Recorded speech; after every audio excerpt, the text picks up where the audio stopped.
অংগনবাড়ী কৰ্মীক mobile phone বিতৰণ বোকাখাতত।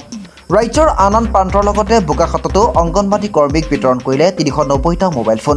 অংগনবাড়ী কৰ্মীসকলক ফোনসমূহ বিতৰণ কৰে ৰাজ্যৰ কেবিনেট মন্ত্ৰী অতুল বৰাই। বোকাখাত নাট্য মন্দিৰত পশ্চিম গোলাঘাট সংসদ শিশু উন্নয়ন প্ৰকল্পৰ অধীনত অনুষ্ঠিত সভাত ৩৯০গৰাকী কৰ্মীক মোবাইল ফোন বিতৰণ কৰে।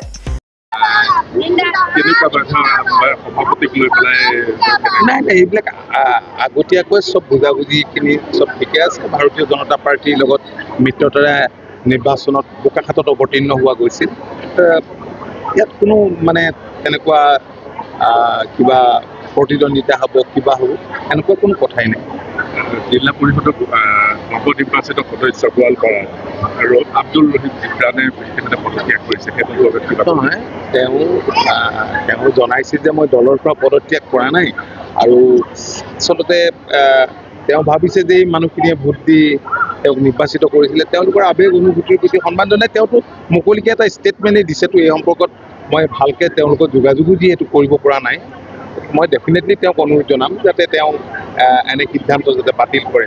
চৰকাৰে যি কৰিবলৈ লৈছে এতিয়া জনসাধাৰণৰ ৰাজ্যখনৰ স্বাৰ্থৰ প্ৰতি লক্ষ্য ৰাখিয়ে কৰিবলৈ লৈছে।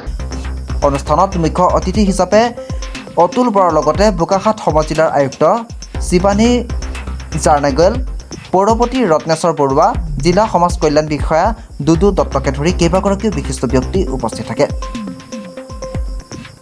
বোকাখাতৰ পৰা বুবুল দত্তৰ ৰিপৰ্টাৰ লাইভ অসম। কৰ্মীসকল আপোনালোকেও লাভ কৰিলে, কি কেনেকুৱা লাগিছে? ভাল লাগিছে। আমাৰ আগতে যিটো মোবাইল দিছিলে, মোবাইলটোত মানে কিছুমান কাম কৰিবলৈ অসুবিধা হৈছিলে। এতিয়া নতুনকৈ এটা মোবাইল পাইছোঁ, নতুনকৈ কাম কৰিম বুলি ভাবিছোঁ আৰু ভাল লাগিব। সেয়াই আৰু ভাল লাগিছে। দৰমহাৰ ক্ষেত্ৰত আৰু আজিকালিতো আৰু চলিবলৈ বহুতখিনি পইচা লাগে। আমি যিটো এতিয়া পাৰিতোষিক পাই আছোঁ বহুত কম। মানে এতিয়া মুখ্যমন্ত্ৰীয়ে কৈছে বঢ়াই দিম বুলি, আৰু কি দিয়ে দিলেহে গম পাম, আৰু অক্টোবৰত গম পাম। ধন্যবাদ।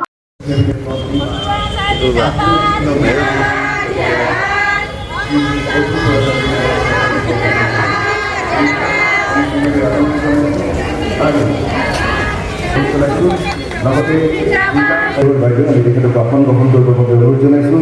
আমাৰ মাজত উপস্থিত আছে বোকাখাতৰ সন্মানীয় পৌৰপতি শ্ৰদ্ধেয় শ্ৰীযুত ৰত্নেশ্বৰ পৱন বৰুৱা ডাঙৰীয়া। আমি তেখেতক মঞ্চত আহি আসন গ্ৰহণ কৰিবৰ বাবে অনুৰোধ জনাইছোঁ। আমাৰ মাজত উপস্থিত আছে